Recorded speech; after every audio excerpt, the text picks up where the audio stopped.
दोस्तों नमस्कार, मैं सर्वेश यादव अपने प्लेटफॉर्म 3D क्लासेस में आप सभी का स्वागत करता हूं। जैसा कि आप सब जानते हैं कि आप सबको हमने एक श्रृंखला शुरू की है भूगोल की, जिसमें हमने आपको भूगोल जो है पढ़ाना शुरू किया था।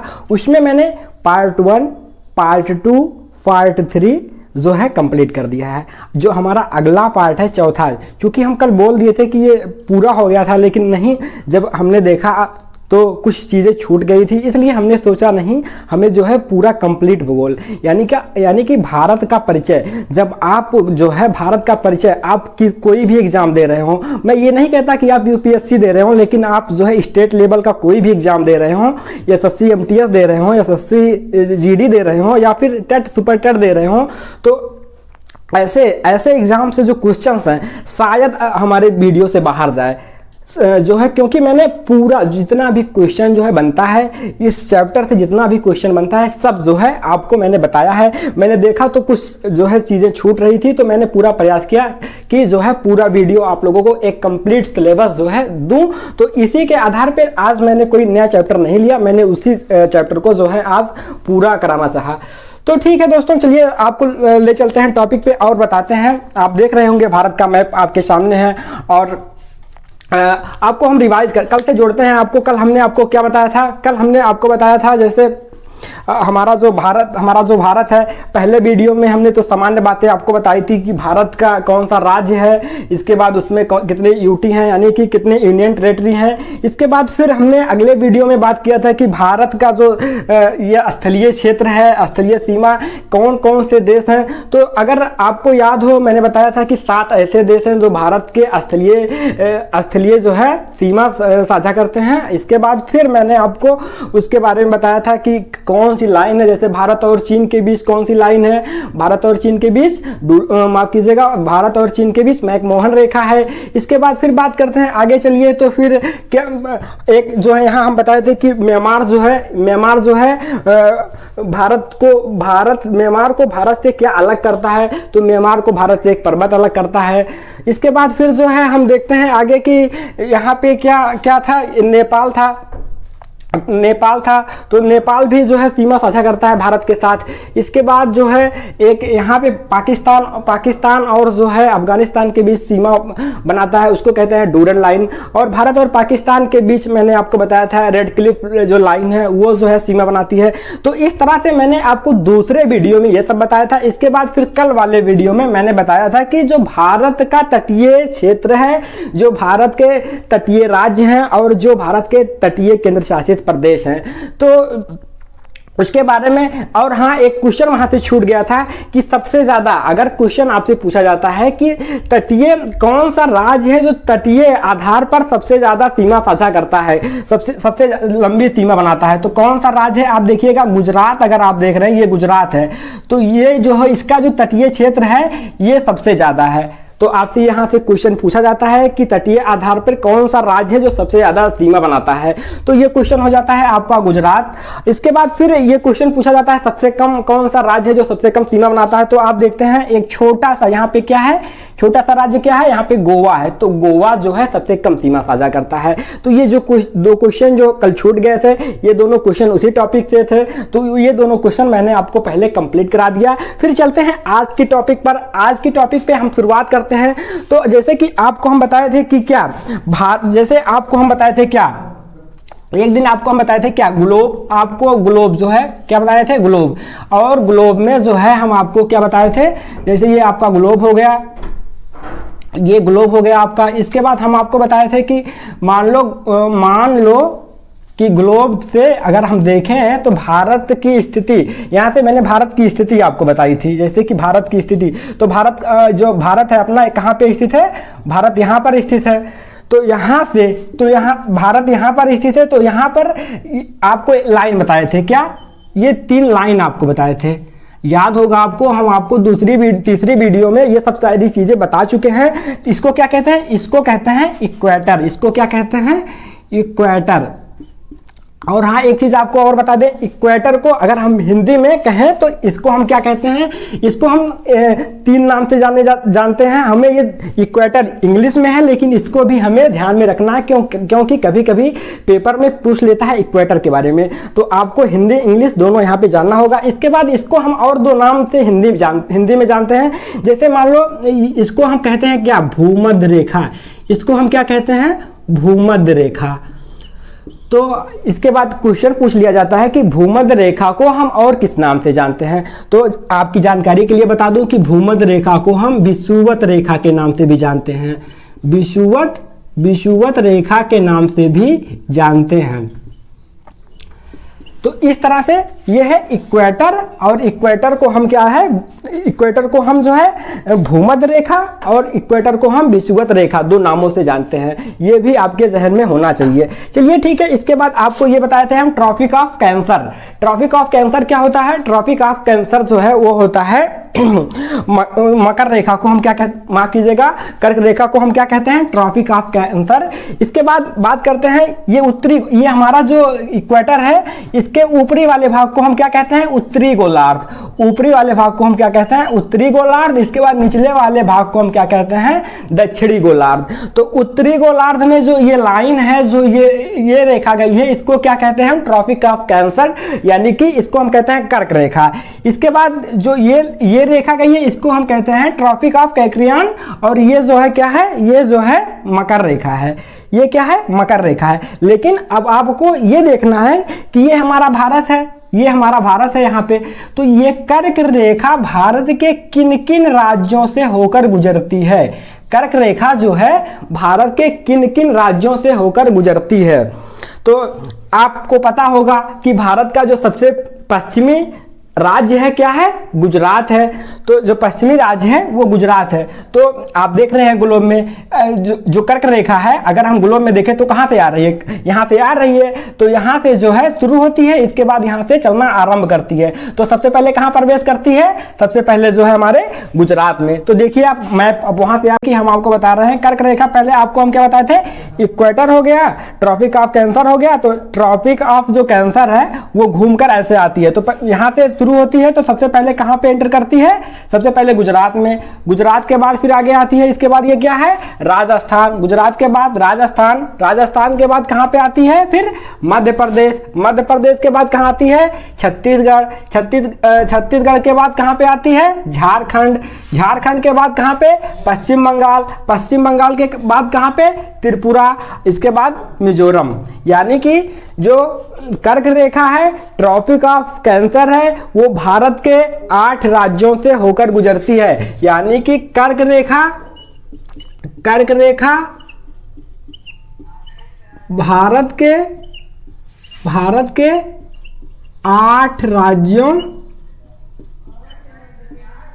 से होकर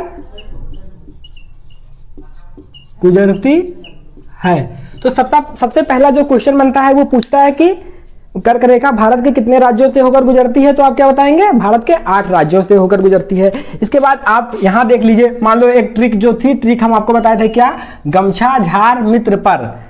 गमछा झार मित्र पर, तो ये क्या हो गया, गा से क्या हो गया, गा से हो गया हमारा गुजरात। इसके बाद मां से क्या हो गया, मां से हो गया मध्य प्रदेश। मां से क्या हो गया, मध्य प्रदेश। इसके बाद छा से क्या हो गया, छत्तीसगढ़। छत्तीसगढ़। इसके बाद झा से क्या हो गया, झारखंड। इसके बाद रा से क्या हो गया, रा से हो गया क्या, राजस्थान। इसके बाद फिर मां से क्या हो गया, मिजोरम।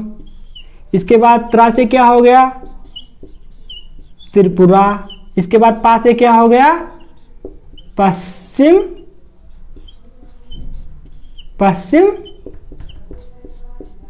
बंगाल।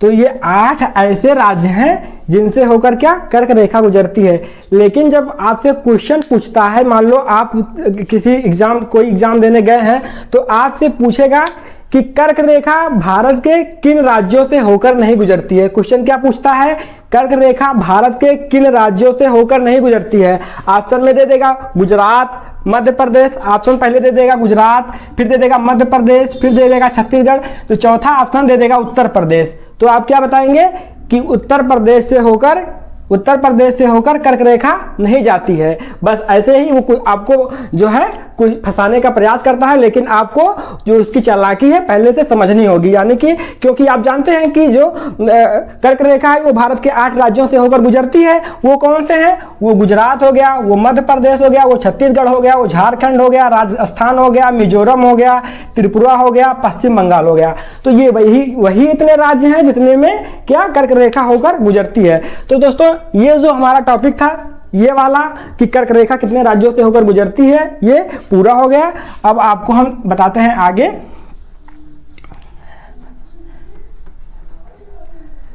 तो यहां से हमने आपको क्या क्या बताया है, आपको मैंने 3 चीज, यहां पे 3 चीज ऐसे हैं जो आपको एक साथ याद करना होगा। जैसे भारत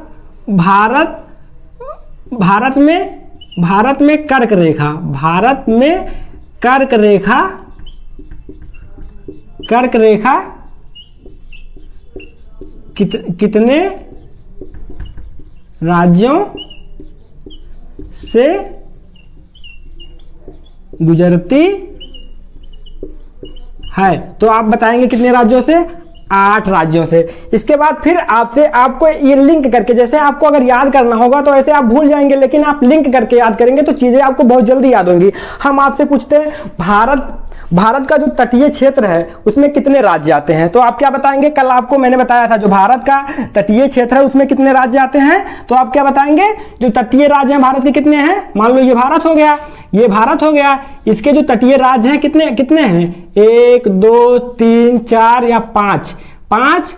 इसके बाद 1 2 3 4, तो कितने तटीय राज्य हैं, 1 2 3 4 5 6 7 8 9, यानी कि कुल जो है 9 तटीय राज्य हैं। इसके बाद मैंने एक चीज आपको बताया था कि भारत का जो स्थलीय भाग है उसको कितने देश जो है टच करते हैं, यानी कि कितने देश जो है सीमा बनाते हैं। तो कितने राज्य बताए थे मैंने आपको, कुल मिला के 7 राज्य बताए थे। तो अगर आपसे क्वेश्चन पूछता है कि जो भारत का स्थलीय भाग है उससे कितने देश सीमा बनाते हैं, तो आप बताएंगे 7। अगर आपसे पूछेगा कि भारत में कर्क रेखा कितने राज्यों से होकर गुजरती है, तो आप बताएंगे 8। अगर पूछेगा कि जो तटीय राज्य हैं, भारत के तटीय राज्य हैं, तो आप बताएंगे 9। इन चीजों को आपस में लिंक करना है ताकि 7 फिर 8 फिर 9 आपके जो है दिमाग में हमेशा ये चीज फिट हो जाना चाहिए। तो इस तरह से ये चीजें जो है अब समाप्त होती हैं।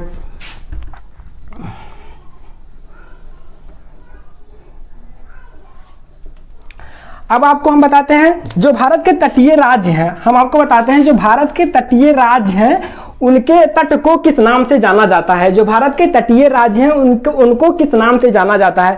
तो आप सुने होंगे कि गुजरात, ये क्या है, गुजरात। तो गुजरात में जो तट है, गुजरात के तट को, ये जो पानी है, तट क्या है आप जानते हैं ना। जैसे ये पानी है, इसके जो किनारे जो बसा क्या है, जो यहाँ पे स्थल है, तट है। तट का मतलब यहाँ पे क्या होता है, यहाँ पे जैसे मान लो आप जैसे जानते हैं कि जो क्या होता है, जो शिप होता है, जो शिप क्या होता है, शिप जो पानी वाला जहाज होता है। तो मान लो जो शिप हो गया, इसके बाद मान लो आप जो यहाँ पे सामान, कोई भी मटेरियल, विदेश से कोई भी मटेरियल आता है, कुछ भी आता है जो, तो वो क्या है, यहाँ पे तट बनाए जाते हैं। एक तट, इसी तट पे वो बनाया जाता है क्या, बंदरगाह। इसी तट पे जो है बंदरगाह बनाया जाता है। तो ये क्या है, तट है। तो जो गुजरात में तट है, जो गुजरात का तट है, उसको किस नाम से जानते हैं, काठियावाड़। किस नाम से जानते हैं, काठियावाड़। इसके बाद फिर हम आगे आते हैं, गुजरात के बाद ये कौन सा राज्य है, महाराष्ट्र। महाराष्ट्र में कौन सा तट है, महाराष्ट्र में है कोंकण तट। महाराष्ट्र में कौन सा तट है, कोंकण। इसके बाद फिर हम आते हैं आगे, तो यहाँ पे क्या है, यहाँ पे एक छोटा सा क्या है, एक छोटा सा हमारा राज्य है गोवा। तो यहाँ पे कौन सा तट है, यहाँ पे जो तट है उसका क्या नाम है, उसका नाम है कनारी तट। यानी कि गोवा में अगर आपसे पूछता है गोवा में जो तट है या गोवा का तट है उसको किस नाम से जानते हैं, तो आप क्या बताएंगे, कनारी तट।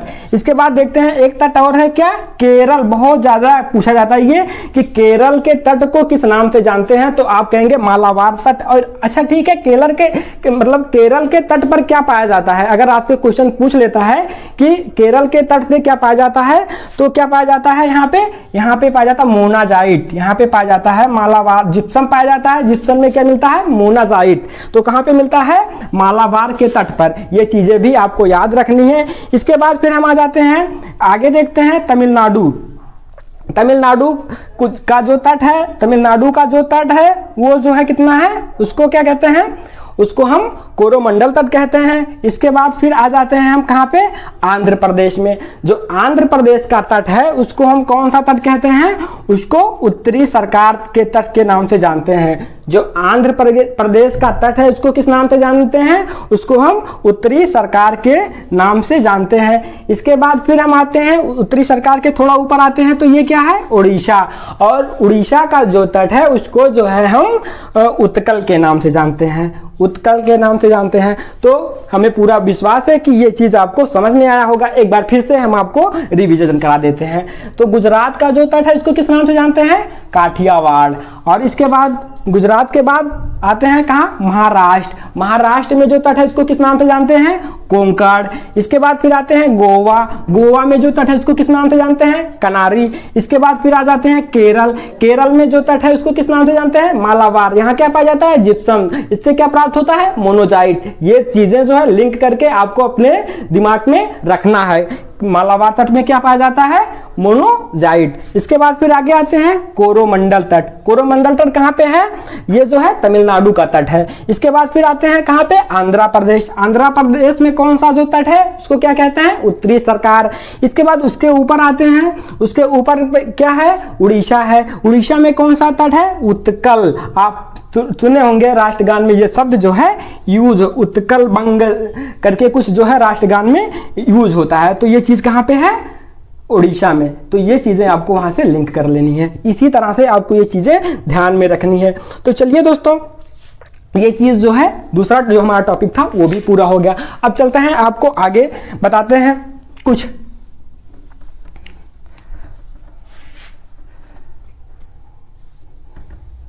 चलिए अब आपको हम बता दें ये क्या कौन सा देश है। कल आपको बताया था भारत का सबसे पड़ोसी देश कौन सा है, भारत का जो सबसे पड़ोसी देश है वो है श्रीलंका। जो भारत का सबसे पड़ोसी देश है वो क्या है, वो है श्रीलंका। क्या है, श्रीलंका।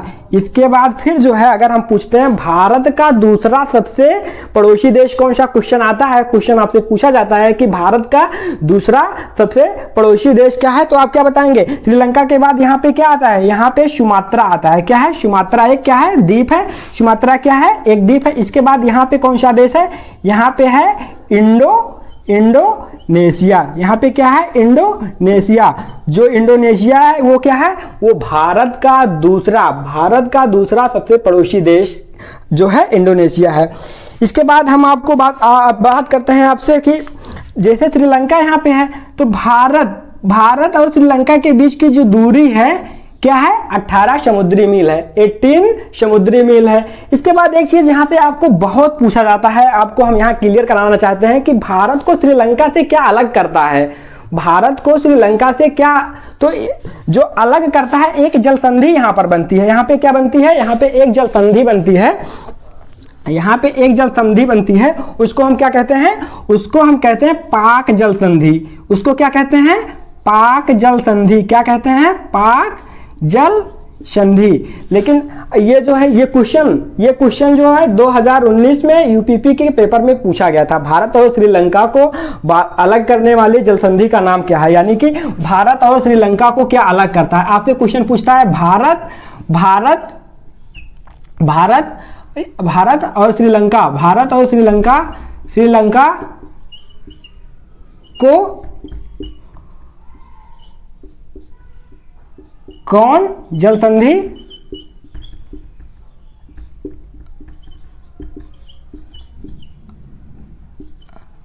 अलग करता है। तो आप क्या बताएंगे, जो पाक जल संधि है वो जो है अलग करती है। लेकिन ऑप्शन में पाकिस्तान भी रहता है, जिससे हमें जो है प्रॉब्लम हो जाती है। एग्जाम टाइम में जो ऑप्शन देगा तो उसमें पाकिस्तान करके दे देगा, तो आपको लगेगा ये पाक है कि जो है पाकिस्तान को अलग करता होगा, तो आप गलत करके चले आएंगे। इसीलिए ये चीज आपको हमेशा के लिए यहाँ से याद करना है कि जो पाक जल संधि है वो भारत और श्रीलंका को अलग करती है। तो और एक चीज यहाँ पे क्या है, एक मन्नार की खाड़ी है। यहाँ पे क्या है, मन्नार की खाड़ी, जो तमिलनाडु और श्रीलंका को जो है आपस में जोड़ती है। क्या है, मन्नार की खाड़ी। तो ये चीजें भी यहां से अब जो है समाप्त होती हैं। चलिए आपको ले चलते हैं आगे और बताते हैं आपको कि जैसे कि जो स्थलीय सीमा है, जो स्थल सीमा है, जो मतलब भारत का स्थल सीमा है, उसकी जो दूरी है वो कितना है, 1520 यानी कि 15,200 किलोमीटर जो भारत है। और हमारे भारत की जो स्थलीय सीमा है, जो भारत की स्थलीय सीमा है, उसकी दूरी कितनी है, उसकी जो दूरी है वो 15,200 किलोमीटर है। 15,200 किलोमीटर है। इसके बाद जो है देखते हैं जो तटीय रेखा है। तटीय रेखा आपको क्या बताए थे, जो यहाँ पे क्षेत्र है उसको क्या कहते हैं, तटीय क्षेत्र। तो तटीय क्षेत्र कुल मिला के कितने हैं, 7,516.6 किलोमीटर।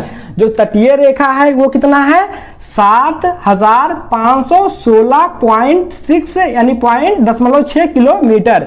इसके बाद मुख्य भूमि का जो तटीय भाग है वो कितना है, 6100 किलोमीटर, 6100 किलोमीटर। ये भी किसमें है, किलोमीटर में। तो ये भी चीजें आपकी जो है क्लियर हो गई होंगी।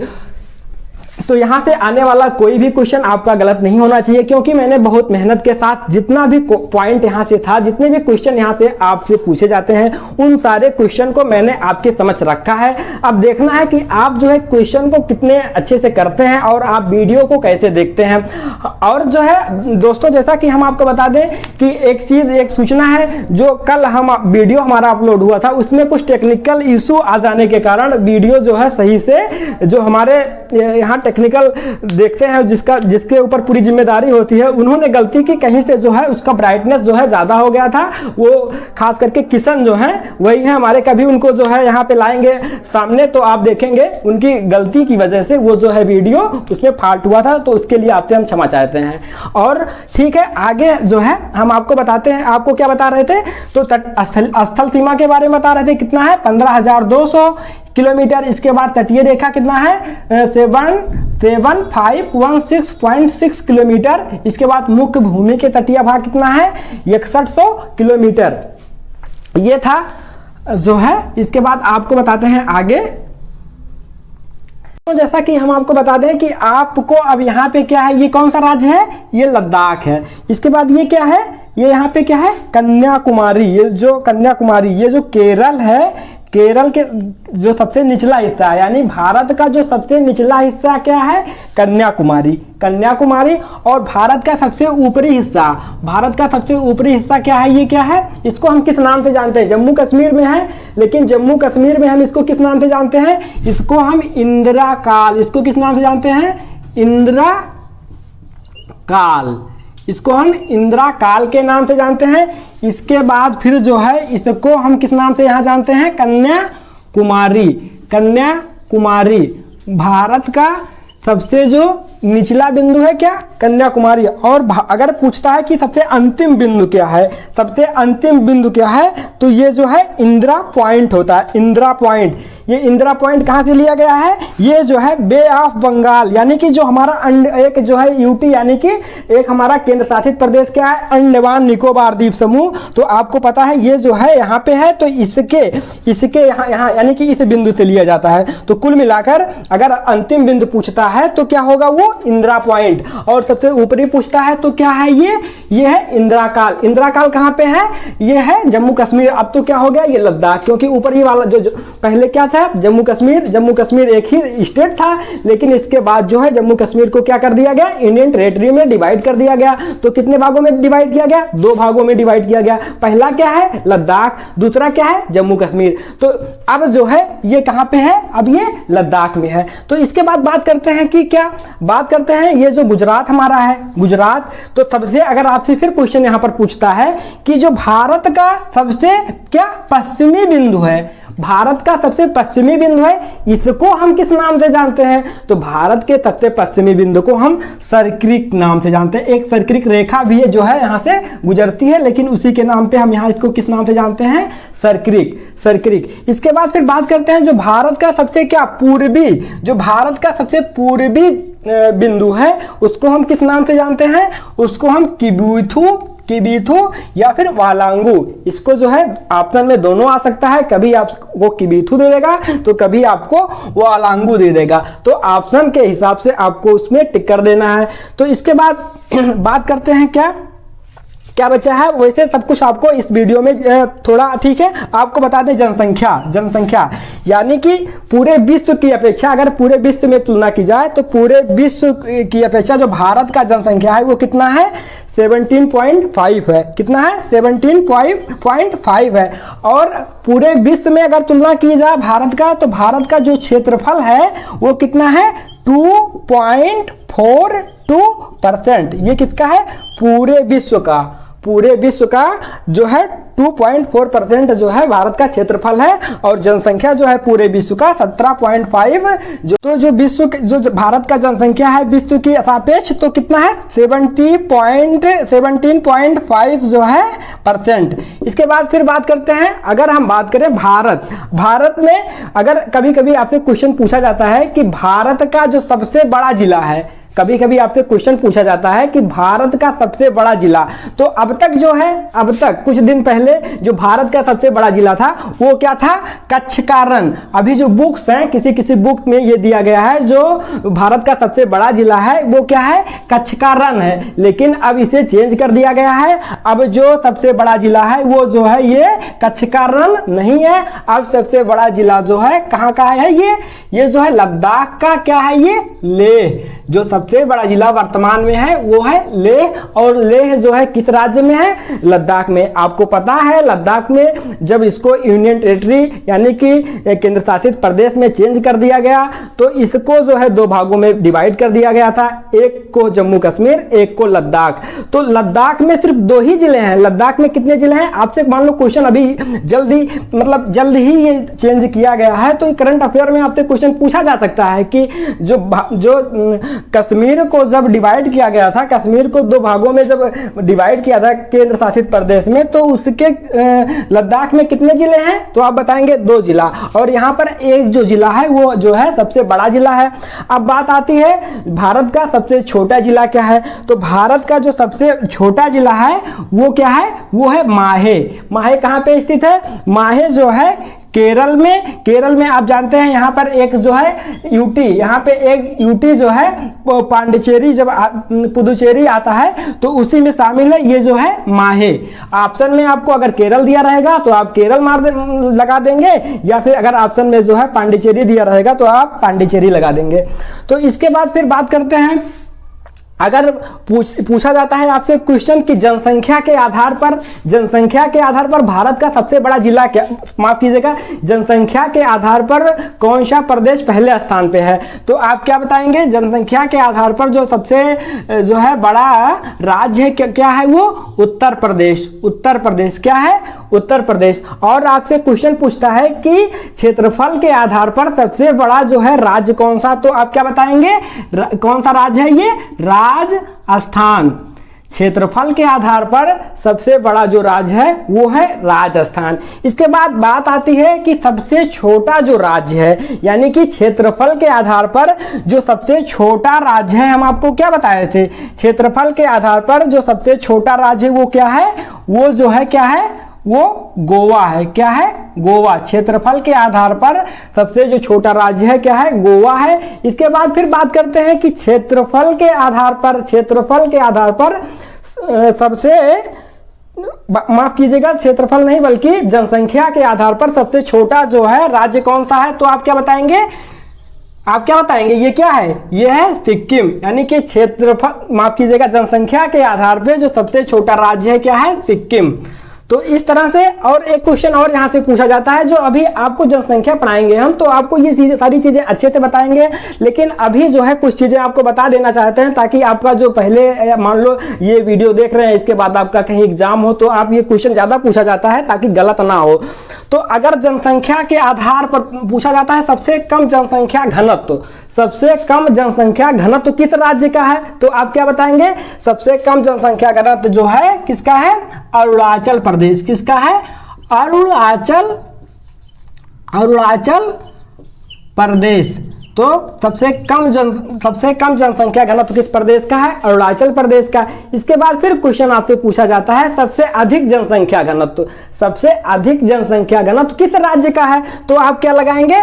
ये क्या है? बिहार। जो बिहार है ये जो है यहाँ पे सबसे अधिक जनसंख्या घनत्व है। आपके दिमाग में आ रहा होगा जनसंख्या घनत्व क्या होता है, तो आपको हम बता दें, किसी निश्चित क्षेत्र में मान लो 1 किलो, मान लो ये स्थान है, मान लो ये स्थान है, ये स्थान है, इसके बाद इसमें रहने वाले लोगों की संख्या, ये क्या है यहाँ पे?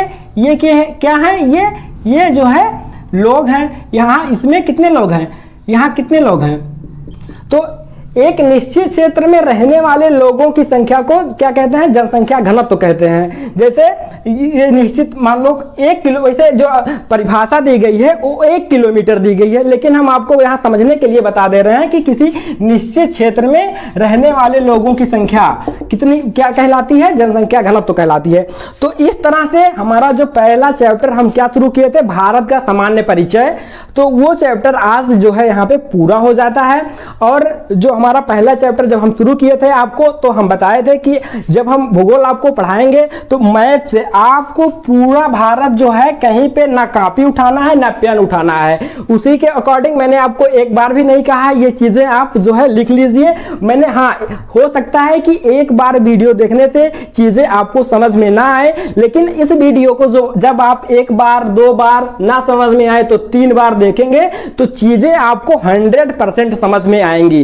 ये आपसे मेरा पूरा विश्वास है और आप ऐसा करेंगे, मैं ये भी समझता हूं आपको ऐसा करना भी चाहिए अगर आप बेहतर तैयारी करना चाहते हैं तो दोस्तों, आपको कैसा लगा हमारा ये वीडियो? आप जो है कमेंट बॉक्स में बताइएगा जरूर, क्योंकि हम आपके कमेंट का बहुत इंतजार करेंगे। और क्या गलत, अगर मैंने कोई गलती की है तो आप जरूर हमारे कमेंट बॉक्स में बताइए, ताकि आने वाले जो वीडियो रहेंगे, आने वाले जो लेक्चर रहेंगे, उसमें किसी भी प्रकार की कोई गलती नहीं है। ठीक है दोस्तों, आप सभी को नमस्कार, वंदे मातरम, जय हिंद।